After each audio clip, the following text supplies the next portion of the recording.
Engineer علی مرزا سے جو ہمارے اختلافات ہیں، علماء کے اختلافات ہیں، وہ ساری دنیا کو معلوم ہے۔ جناب انجینئر علی مرزا کے نظریات سے ہم متفق نہیں ہیں، میں جہلم بھی گیا اسی سلسلے میں، لیکن جب تک دلائل کا جواب دلائل سے چل رہا تھا معاملہ ٹھیک تھا۔ اب ایک فتویٰ آیا ہے سامنے جو بڑا پھیلایا جا رہا ہے، ایک مولانا صاحب کی طرف سے فتویٰ دیا گیا کہ جی انجینئر صاحب کا قتل جائز ہے۔ تو میں اس اپنی دینی ذمہ داری سمجھتا ہوں کہ ہم اس فتوے سے بالکل متفق نہیں ہیں، اور جتنی بھی میری بڑے علماء سے بات ہوئی ہے، جہاں تک میری رسائی تھی، جن سے میری بات چیت ہوئی ہے، وہ کوئی بھی اس فتوے سے متفق نہیں ہے۔ تو لوگ اس فتوے کو علماء کا متفقہ فیصلہ نہ سمجھیں، کیونکہ ہمارے ملک میں پہلے قتل و غارت بہت ہوئی ہے۔ یہ شرعاً کسی کو اجازت نہیں ہے اس کی کہ کسی بھی شخص کو اٹھ کے وہ قتل کر دے۔ انسانی جان کا قتل، چاہے وہ کسی بھی مسلک سے ہو، کسی بھی فرقے سے ہو، کسی بھی مذہب سے ہو، ہم اس کا قتل جائز نہیں سمجھتے۔ پاکستان میں قانون بنا ہوا ہے کہ کوئی بھی صحابہ کرام کی بے ادبی کرتا ہے یا گستاخی کرتا ہے تو قانون بنا ہوا ہے۔ تو یہ سپریم کورٹ کا کام ہے، ہائی کورٹ کا کام ہے، جج کا کام ہے کہ وہ یہ فیصلہ کرے کہ کون گستاخ ہے اور کون گستاخ نہیں ہے، اور اس بیس پہ جو بھی پاکستان کا لاء ہے، قانون ہے، وہ نافذ ہونا چاہیے۔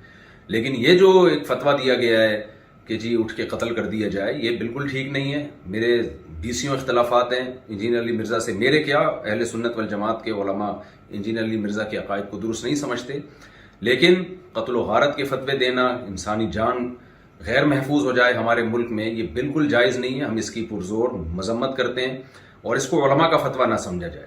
ایسا نہ ہو کل کوئی سرپھرا اٹھے اور کسی انسان کو قتل کر دے گستاخی کی بیس پہ، بے ادبی کی بیس پہ، تو یہ بالکل غلط ہے۔ ہم اس کی بھرپور طریقے سے مذمت کرتے ہیں، اور علماء بھی، جہاں تک میری رسائی علماء سے ہوئی ہے، وہ بھی اس عمل کو جائز نہیں سمجھتے۔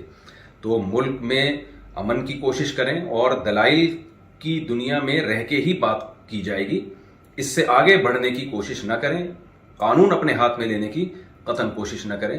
یہ جو ریسنٹلی فتویٰ آیا ہے اور سوشل میڈیا پہ پھیلایا جا رہا ہے، بالکل غلط ہے۔ قرآن و سنت کی روشنی میں اس فتوے کا کوئی سر نہیں بنتا، اور وہ پھر یہ ہے کہ ذرا سی کسی کی بات زبان سے کوئی لفظ نکلتا ہے نا، لوگ اس کو پکڑ لیتے ہیں۔ جنید جمشید کے ساتھ ہوا، مولانا طارق جمیل صاحب کے ساتھ ہوا، اور سیالکوٹ کا جو واقعہ ہوا تھا، ہم تو یہ جو واقعات تھے ان کے زخم ابھی چاٹ رہے تھے کہ جناب ایک اور فتویٰ مارکیٹ میں آ گیا کہ جی فلاں کو قتل کر دیا جائے۔ یہ بالکل درست نہیں ہے۔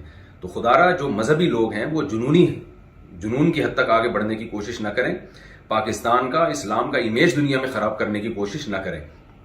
اس سے ملک میں نقصان ہوگا اور قتل و غارت کا میدان گرم ہوگا۔ تو یہ بالکل غلط ہے۔ لہذا میں ابھی نیچے آیا ہوں گھر سے اتر کے، صرف اس کلپ کو ریکارڈ کروانے کے لیے، کیونکہ مجھے نہیں معلوم تھا کہ اس طرح کا سوشل میڈیا پہ کوئی فتویٰ پھیلایا جا رہا ہے۔ تو دیگر علماء سے بھی میرا مشورہ ہوا، تو سب کا یہی مشورہ تھا کہ ہمیں فوراً اس کے خلاف ایک بیان ریکارڈ کروانا چاہیے، اس فتوے کے خلاف، کہ یہ علماء کا فیصلہ ہرگز نہیں ہے، نہ قرآن کا ہے، نہ حدیث کا ہے، اور نہ علماء کا فیصلہ ہے۔ اس سے ملک میں فساد پھیلتا ہے، اور اللہ تعالیٰ فساد پھیلانے والوں کو پسند نہیں کرتے۔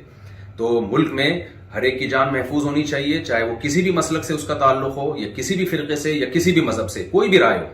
دلائل کی دنیا میں آپ ضرور ڈیبیٹ کریں، دلائل کی دنیا میں آپ ضرور ایک دوسرے کو چیلنج دیں، اور اگر آپ سمجھتے ہیں کہ کسی نے کوئی کام ایسا کیا ہے جو آئین کے خلاف ہے، اسلام کے خلاف ہے، تو لاء کے ذریعے اس میں پنشمنٹ کی کوشش کی جائے، قانون کا سہارا لیا جائے، جج فیصلہ کرے گا کہ کیا کنٹری کو محفوظ فرمائے، اور عالم اسلام میں محبت اور اتحاد پیدا فرمائے، اور ہماری سب کی جانوں کو اللہ تعالیٰ محفوظ فرمائے، اور یہ جو مذہبی شدت پسندی ہے، اس شدت پسندی سے اللہ تعالیٰ ہم سب کی حفاظت فرمائے۔